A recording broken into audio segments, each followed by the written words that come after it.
자, 용도 3위 된 반도체 세액 공제를 하는데 원래 20% 정도 이제 지원을 해주기로 했었습니다. 그래서 여당은 20%, 야당은 10% 했는데 왜 8% 합의했지? 네, 궁금하더라고요. 너무 날림으로 하셨나? 그러니까 기업에 대한 이제 그 새로운 예를 들어서 이제 증축이나 설비 투자에 대한 세액 공제율이잖아요. 그래서 이제 경기가 안 좋고 이렇게 하고 기업들도 안 좋으니까 자체적으로 이제 요즘에는 그 이제 미국도 그렇고 유럽도 그렇고 그러니까 자체 국가에 대한 설비를 늘리는 추세잖아. 그래서 혜택이나 이런 것들을 많이 주는데 우리나라도 이런 것들 혜택을 주기 위해서 법안이 나왔었는데 여당 20% 야당은 10%인데 합치면 15%에 마감 줘야 됐는데 왜 8%에 합의를 했지?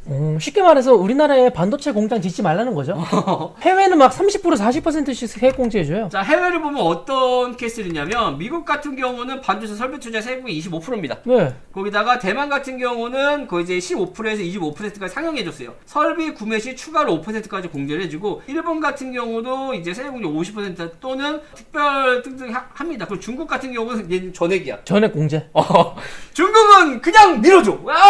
오케이 땡큐 하면서 그냥 밀어주는데 우리나라는 잘 안 됐네요. 그래서 이제 반도체 세액 공제 우리나라 공제가 원래는 대기업 20%, 중견기업 25%, 중소기업 30%까지 이제 발의를 했었는데 이게 지금 안 돼가지고 대기업만 8%로 늘고 중견기업, 중소기업은 8%, 16%를 유지하면서 아마 설비 투자를 나 같으면 안 할 것 같아요. 내가 기업이면. 우리나라에 일자리 안 만들 것 같아. 그래서 이렇게 설비 투자까지 좀 맞추고 있는 거고 우리나라 같은 경우 다들 아시겠지만 반도체를 먹고 사는 나라잖아요. 그 SK랑 하이닉스 빼면은 진감률이 이렇게 높은데 합치면은 진감률이 마이너스인 만큼 우리나라 대부분 산업이 반도체에 좀 치우쳐져 있는 것도 맞는데 다른 나라에 비해서 반도체 어떻게 보면 선진국이잖아요.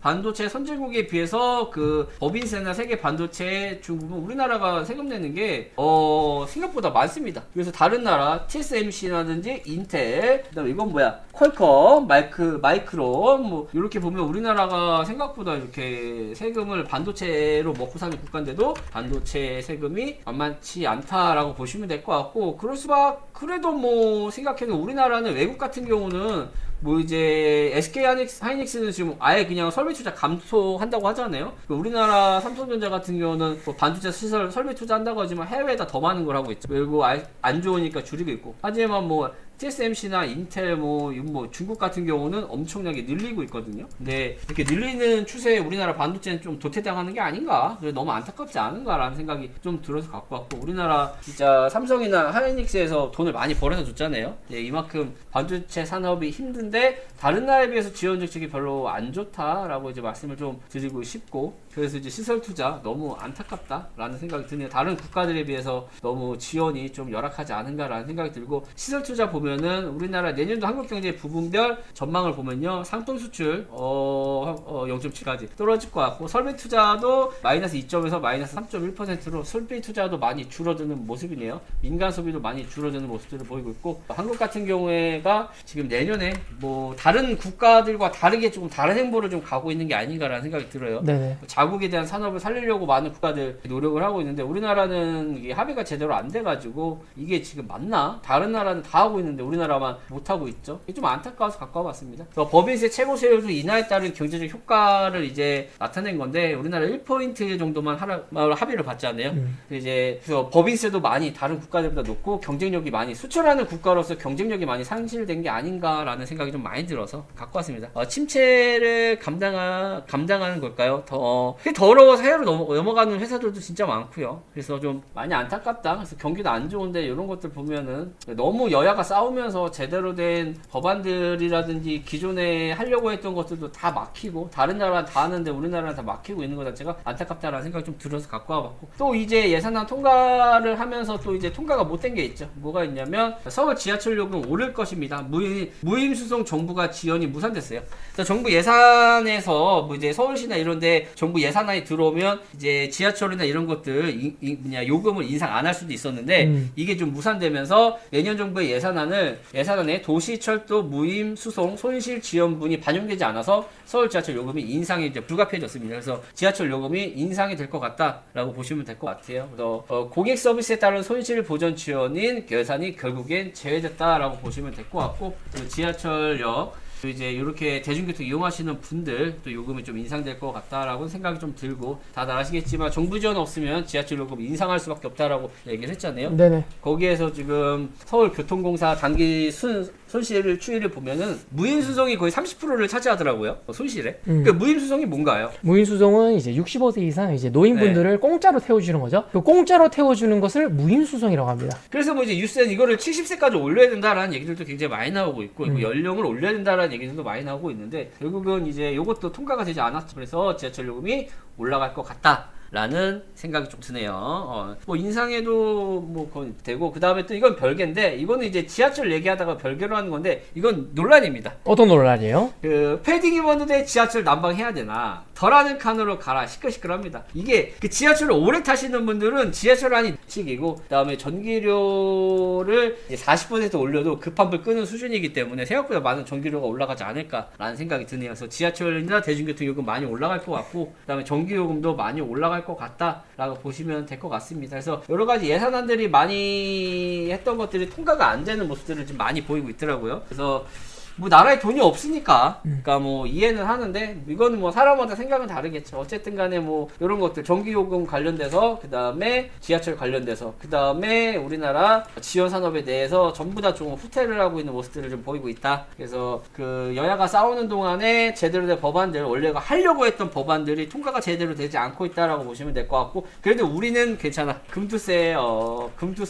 연기해줘서 요거는 괜찮다. 그렇죠. 2년 연기. 금투세 우리는 연기됐지만 다른 쪽으로는 아예 제대로 안 된 것 같아요. 또 이슈화 될 만한 게 요것도 통과가 안 됐습니다. 어떤 거요? 뭐냐면 총 1억 1조 탈락한 기업이 45곳이라고 합니다. 그러니까 우리나라 이제 장이 안 좋아지면서 시가총액 1조가 깨진 기업들이 생각보다 많이 늘어났다고 하네요. 거기에 아프리카 TV 작년 말까지만 해도 2조 3천억 원이었는데 지금 8천억대까지로 좀 떨어졌네요. 그래서 많은 기업들이 지금 1조 기업이 깨지고 있다. 그래서 경기가 그만큼 안 좋다라고 보시면 될 것 같아서, 우는 아이죠. 우는 아이에게 선물을 주지 않은 우리 피카츄 산타 선수. 네네. 경기가 그만큼 지금 안 좋다라고 보시면 될 것 같아요. 그래서 많은 기업들, 컴투스 같은 경우도 2조대원에서 친화까지 떨어졌고요. 우리가 아는 회사들이 뭐가 있을까요? 현대산업개발도 엄청나게 떨어졌고요. 한일시멘트도 많이 떨어졌고, 케이카, PI, 손전지, 명신산업 많이 기업들이 지금 6천억 단위로 많이 떨어졌네요. 케이카는 제가 아는 그 케이카 맞아요? 케이캅스 로봇 수사대 이거 아닙니다. 그 카 말고 네. 엔카 말고 엔카 다음으로 있는 네. 이 두 번째 이제 중고차 시장 케이카 걔인가요? 그건 잘 모르겠어요. 네네. 아무튼 원래 235곳으로 집계되었고, 작년 말 집계가 280곳이었는데 그 45곳이나 줄었다고 하네. 1, 2년 만에 표가 안 되는 기업들이 생각보다 많이 늘어났다. 퍼센트로 보면 진짜 많이 늘어났죠. 네네.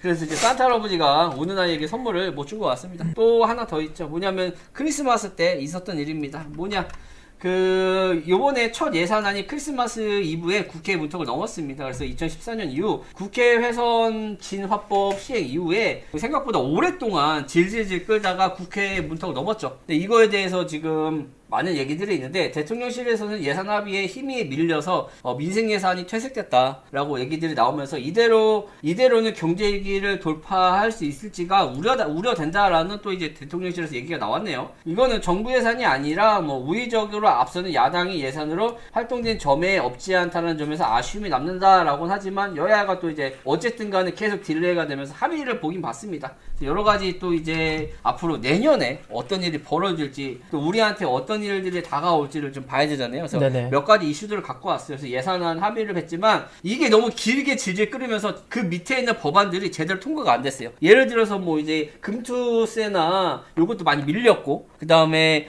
그 합의를 많이 봤죠. 중간에서 만났죠. 그 다음에 법인세도 중간에서 만나고, 그 다음에 이런 것들이 많이 나오고 있어서 뭐 이제 대통령실에서는 본인들이 지금 예산이 아니라 뭐 밀렸다라고 얘기는 하고 있는데, 뭐 정확하게 조금 우리가 지켜봐야겠죠. 그래서 뭐 최근에도 뭐 역대급 한파 기업들 고용 줄이고 있잖아요. 그래서 희망퇴직자를 늘리고 있는데 실업률은 엄청 이런 100% 고용률 아닌가? 4년 3개월 만에 실업률 최저라고 하는데 기업들은 다 잘리고 있어요. 그러니까 이게 왜 그럴까? 아예 내 생각은 이거예요. 지금 실업 실업률 같은 경우는 경기가 안 좋은데 대기업들 지금 시가총액 보면은 엄청나게 떨어지고 있죠. 거기에다가 지금 내년에 그 기업들을 위한 정부 지원 사업들도 많이 무너지고 있거든요. 거기다가 이제 대기업들, 은행들부터 시작해갖고 채용도 안 하고 많이 줄고 있는데 실업률은 왜 늘어났을까? 이거 혹시 그것 때문인 거 아니에요? 뭐요? 사람들이 일반적으로 기업에서 자르는 게 아니라 네네. 희망 퇴직으로 한 거잖아요. 네네. 퇴직은 실업률에 안 잡히지 않을까 라는 개인적인 의견입니다. 자, 그리고 많은 사람들이 그 직업 구직을 포기해서 그러지 않을까라는 생각도 들어요. 그것도 그렇죠. 그 구직을 아예 포기해버리면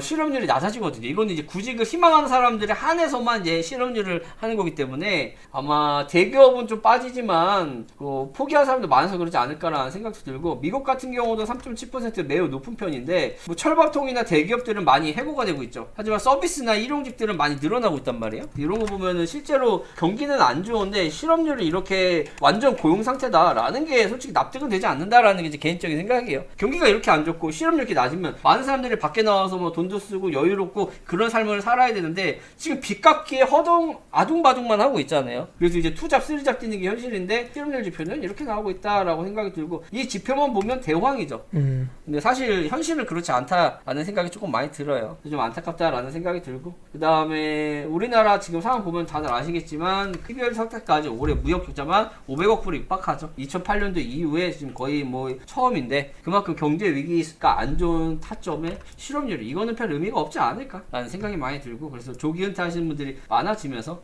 그러지 않을까. 조기 은퇴하게 되면은 실제 경제 활동할 의지가 있지 않기 때문에 통계 자료에 잡히지 않아서 그러지 않을까라는 이제 개인적인 생각도 많이 해봅니다. 그래서 어쨌든 간에 내년에 경기 과연 좋을까? 무역 적자가 이렇게 많이 나고, 또 이제 중국 같은 경우에서 우리 물건을 많이 사줘야 되는데 그렇죠. 중국도 지금 하루에 몇 명씩 죽는지 아십니까? 코로나로? 몇 명 죽어요? 5,000명. 야, 걔네는 그 스케일이 달라. 그리고 이번에 뭐 감염자 수가 뭐 2억을 넘었다 이런 말도 있던데요? 걔네들은 코로나 사망자니까 중국 시장도 안 좋고 미국도 이제 내수로 돌리면서 내수적으로 이제 하려고 하는 거 수출이 잘 안 되고, 중국도 내수로 좀 돌리는 분위기고, 유럽도 조금 내수로 돌리는 분위기거든요. 다들 이제 인구가 많은 국가들은 내수 시장을 활발하게 하려고 하는 모습들을 보이는데 우리나라는 내수 시장이 너무 작잖아요. 네네.